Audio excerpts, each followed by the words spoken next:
حضور پاک صلی اللہ تعالیٰ علیہ وآلہ وسلم سے لوگوں نے معجزات کے مطالبے کیے.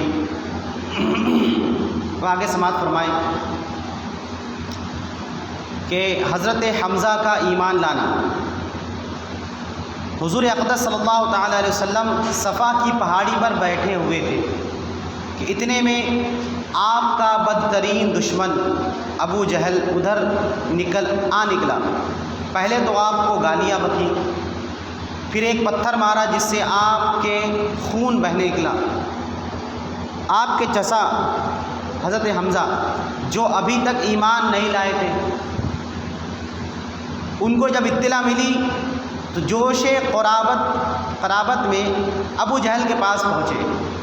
یہ چچے بھتیجے تھے حضور رشتے میں حضرت حمزہ کے، تو اب رشتہ جوش مارنے لگا کہ میرے بھتیجے کو ابو جہل نے کیسے پتھر مارا. تو آپ گئے اور کمان کھینچ کر کے ابو جہل کے سر پہ ماری کہ ابو جہل کا بھی سر پھٹ گیا. پھر حضور پاک علیہ السلام کے پاس پہنچے اور کہا اے بھتیجے، تم کو یہ سن کر ضرور خوشی ہوگی کہ میں نے ابو جہل سے تمہارا بدلہ لے لیا ہے. پھر آپ نے فرمایا اے میرے چچا، مجھے ان باتوں سے قطعاً خوشی نہیں ہوتی. پھر مجھے تو خوشی اس وقت ہوگی جب آپ اسلام لے آئے. کیسی تبلیغ کر رہے ہیں حضور، یعنی اس بات پر خوش نہیں ہوئے کہ آپ نے میرا بدلہ لے لیا ہے، بلکہ خوشی اس بات پر ہوگی کہ آپ ایمان لا لیں. جب حضرت حمزہ نے جب یہ سنا تو اسی وقت مسلمان ہوئے، اور ایسے مسلمان ہوئے کہ آپ کے اسلام سے تبلیغی کام آگے بڑھا. یعنی جب آپ اسلام لے آئے، ایمان لائے، تو ان دین کا کام جو ہے بڑی تیزی سے ہونے لگا. اور یہ اعلان نبوت کے 6ویں سال کا واقعہ ہے. یعنی حضور علیہ السلام نے اعلان نبوت فرمایا، اس کے 6ویں سال میں حضرت حمزہ نے ایمان لایا. اور اسی سال حضرت عمر فاروق اعظم رضی اللہ تعالیٰ عنہ کا بھی واقعہ آپ نے سنا، یہ بڑا انٹرسٹڈ ہے کہ حضرت عمر عرب کے مشہور بہادر اور پرجوش نوجوان تھے، بہت بہادر تھے. قریش کی طرف سے بیرونی ممالک میں آپ ہی کو سفیر بنا کر بھیجا جاتا. جب آپ کسی اور ملک میں جاتے اہل عرب کی طرف سے، تو آپ ہی کو سفیر بنا کر کے بھیجا جاتا، کیونکہ آپ کی بات بڑی دمدار ہوا کرتی تھی. ایک دن قریش کے ترغیب دلانے سے آپ صلی اللہ علیہ وسلم کے قتل کے ارادے سے حضرت عمر نکلے. اب کچھ لوگوں نے غیرت دلائی کہ ایسا ہے، یعنی ورغلایا. تو حضرت عمر اب جب ابھی تک ایمان نہیں لائے تھے، تو آپ نے تلوار اٹھائی اور غصے میں نکلے کہ آج معاذ اللہ حضور کا ہی کام تمام کر دیتے. شاید آپ نے شعر سنا ہی ہوگا کہ چلے تھے قتل کو عمر، یہ دل میں سوچ سوچ کر اڑائیں گے ہم ان کا سر جو ہے نبی کے دین پر. حضرت عمر فاروق اعظم رضی اللہ تعالیٰ عنہ نکلے اور گئے. راستے میں کسی نے کہا کہ عمر کہاں جا رہے ہو، کدھر کا ارادہ ہے تلوار لے کر کے؟ ارادے تو نیک معلوم نہیں ہوتے. تو عمر نے کہا کہ ہاں، آج محمد عربی کا کام تمام کر دوں گا، یہ ارادہ لے کے نکلا.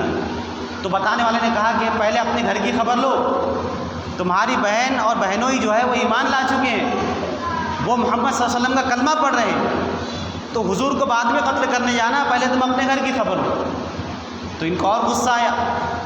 عمر جلالی تھے، حضور خود فرماتے ہیں عمر کا جلال ایسا ہے کہ اگر عمر جس راستے سے گزر جائے شیطان بھی راستہ اپنا بدل دیتا ہے. عمر سے شیطان بھی اتنا کانپتا ہے. کیا جلال ہوگا حضرت عمر فاروق اعظم. جب دور عمر فاروق اعظم تھا، جب آپ امیر المومنین بنے، تو یہ دبدبہ تھا عمر فاروق اعظم کا کہ آپ کے علاقے میں کوئی گناہ کرنے کا تصور بھی نہیں کر سکتا.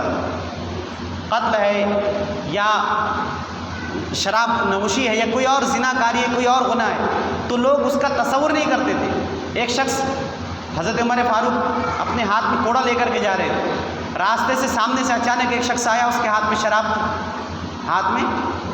تھی. یہ کب کا واقعہ ہے؟ جب آپ ایمان لا چکے تھے، تب جب آپ خلیفۃ المسلمین تھے اس وقت کا واقعہ.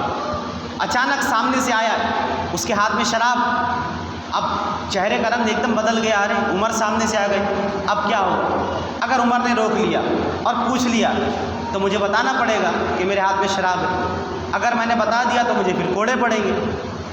فوراً دل میں توبہ کیا، اللہ مجھے معاف کر دے، عمر کے غضب سے مجھے بچا لے، عمر کے جلال سے، اس کے ہنٹر سے مجھے بچا لے۔ اب سچی توبہ کرتا ہوں کہ آئندہ میں شراب نہیں پیوں گا۔ تو اب جیسے ہی حضرت عمر فاروق اعظم کے قریب آیا تو اس کا چہرہ دیکھ کر کے عمر سمجھ گئے کہ کچھ نہ کچھ گڑبڑ ہے۔ تو عمر فاروق اعظم نے اس کو پاس بلایا، ادھر پاس گیا، پوچھتے ہیں عمر کہ کیا ہے تیرے پاس؟ تو غالباً اس نے پانی کہا، تو عمر فاروق اعظم نے جب کھول کے دیکھا تو اس میں پانی موجود تھا، حالانکہ لا رہا تھا شراب، لیکن سچے دل سے جب اس نے توبہ کیا اللہ کی بارگاہ میں تو اللہ تبارک و تعالیٰ نے اس کی لاج رکھی اور اس کی شراب کو پانی میں تبدیل کر دیا۔ تو یہ عمر کا جلال تھا کہ جس سے گناہ گار جو ہے کانپا کرتے تھے، ڈرتے تھے، خوف کھاتے تھے۔ تو حضرت عمر فاروق اعظم رضی اللہ تعالیٰ عنہ ابھی ایمان نہیں لائے تھے، جب آپ نے سنا کہ میری بہن ایمان لا چکی ہے تو غضب میں پلٹے، اپنے بہن کے گھر گئے، غصے کے عالم میں گھر پہنچے، دروازہ کھٹکھٹایا تو اس وقت بہن جو تھی آپ کی قرآن پاک کی تلاوت کر رہی تھی۔ حضرت عمر فاروق اعظم نے آواز سن لی، جب اندر گئے تو دونوں کو خوب مارا، بہن کو اور بہنوئی کو خوب پیٹا، مگر یہ دونوں حضرات اسلام پر ڈٹے رہے۔ اب جب مار لیا، پیٹ لیا، بہن کے چہرے پر خون جب نظر آیا تو غصہ کچھ ٹھنڈا ہوا۔ تھوڑی دیر کے بعد پھر کیا ہوا، جب اندر گئے دونوں کو خوب پیٹا۔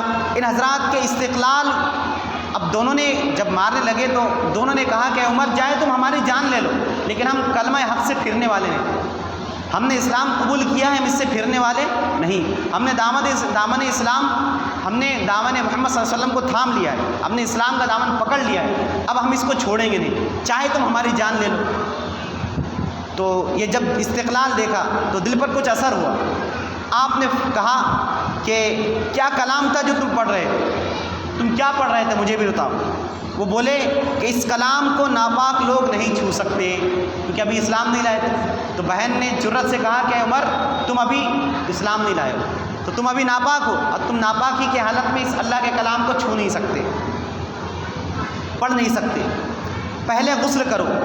آپ نے غسل کیا تو آپ کے بہنوئی نے سورہ طٰہٰ کی آیات آپ کو سنائی، آپ پر اتنی رقت طاری ہوئی کہ آنکھوں سے بے ساختہ آنسو جاری ہو گئے۔ در حقیقت آپ دل سے اسی وقت مسلمان ہو چکے تھے، جب آپ نے قرآن پاک کی آیت سنی تو آپ دل سے مسلمان اسی وقت ہو چکے تھے۔ پھر آپ کے بہنوئی آپ کو لے کر حضرت ارقم کے گھر پہنچے۔ حضرت ارقم وہاں پر حضور پاک علیہ السلام جلوہ گر تھے اور کچھ صحابہ کرام بھی تھے، ہاتھ میں تلوار ہے، اور چلے اسی طریقے سے چلے۔ جب پہنچے تو دروازہ کھٹکھٹایا، اندر سے دیکھنے والے نے دیکھا عمر آئے ہیں، وہ بھی تلوار ہے ہاتھ میں، تو سہم گئے کہ یا اللہ نہ جانے کس ارادے سے آیا ہے۔ تو حضور نے فرمایا آنے دو، اگر ارادہ ٹھیک ہے تو ٹھیک، ورنہ اسی کی تلوار سے اس کی گردن قلم کر دی جائے گی، یہ حضور نے فرمایا۔ اب دروازہ کھولا گیا، عمر فاروق اعظم رضی اللہ تعالیٰ عنہ حضور پاک علیہ السلام کے پاس پہنچے، جہاں سب صحابہ اکرام بھی جمع تھے، گئے، وہاں جاتے ہی آپ نے حضور پاک علیہ السلام کے پاس جا کر نیچے بیٹھ گئے، حضور کے قدموں پر جا کر بیٹھ گئے اور کہا کہ محمد صلی اللہ علیہ وسلم مجھے بھی اپنا کلمہ پڑھ کے مسلمان کر دیجیے، اسلام میں داخل کر لیجیے۔ سبحان اللہ۔ آپ کے مسلمان ہونے سے مسلمانوں میں اتنا جوش ہوا کہ اب تک مسلمان جو وہاں پر چھپے ہوئے، مطلب تبلیغ دین کھل کر نہیں کر رہے تھے، اچانک جب حضرت عمر فاروق اعظم نے اسلام قبول کیا تو ایک زور سے نعرہ لگایا، نعرہ تکبیر، تکبیر کا نعرہ بلند ہوا۔ تو مکہ والے جو تھے ایک دم سہم گیا، کیا ہو گیا، یہ تکبیر کا نعرہ کیسے لگ رہا ہے؟ اور حضور پاک حضرت عمر فاروق اعظم نے حضور سے عرض کیا یا رسول اللہ کیا ہم حق پر نہیں ہیں؟ تو حضور نے فرمایا بے شک ہم حق پر ہے، تو پھر ہم چھپ چھپ کر نمازیں کیوں پڑھتے ہیں، ہم چھپ چھپ کر اللہ کی عبادت کیوں کریں؟ عمر فاروق اعظم عرض کرتے یا رسول اللہ اب تک میں اسلام کے خلاف تھا، اب میری تلوار اسلام کے خلاف والوں کے خلاف چلے گی۔ اب تک آپ کے خلاف میری تلوار اٹھتی تھی، لیکن اب جو اسلام کے خلاف ہے میری تلوار اس کے لیے، اور تلوار لے کے نکلے آگے اور کہا کہ سب میرے ساتھ حرم میں چلے۔ اور اس وقت عمر فاروق اعظم رضی اللہ تعالیٰ عنہ تمام سرداران قریش کو کہتے ہوئے نکلے کہ اے قریش سن لو، آج عمر نے اسلام قبول کر لیا ہے، اور ہے کسی کی مجال عمر سے لڑنے کی؟ کوئی کون ہے جو اپنی بیوی کو بیوہ کرنا چاہتا ہے؟ کون ہے جو اپنے بچوں کو یتیم کرنا چاہتا ہے؟ آ جاؤ عمر کے مقابلے۔ اب عمر سے لڑنے کی طاقت کس میں تھی؟ کسی میں طاقت نہیں تھی۔ سب مکہ کے جو کفاران مکہ تھے کافی افسوس ملتے رہ گئے کہ یہ کیا ہو گیا، عمر نے کیسے اسلام قبول کر لیا؟ اور عمر فاروق اعظم کے ساتھ سب صحابہ اکرام حرم شریف میں گئے اور وہاں جا کر کے سب نے باجماعت نماز ادا کی۔ تو اس طریقے سے سرکار دو حضرت عمر فاروق اعظم رضی اللہ تعالیٰ عنہ نے اسلام قبول کیا۔ اب اس کے بعد اب ان لوگوں نے جو کفاران مکہ تھے، انہوں نے جو ہے اپنی تکلیف پہنچانے کا جو ان کا تکلیف جو پہنچا رہے تھے اس میں کوئی کمی نہیں آئی۔ آگے پھر سرکار دو عالم صلی اللہ علیہ وسلم کو کیسے اور زیادہ تکلیف پہنچائے گی؟ شعب ابی طالب میں آپ کو محصور رکھا گیا، ڈیٹینشن سینٹر سمجھ لیجئے۔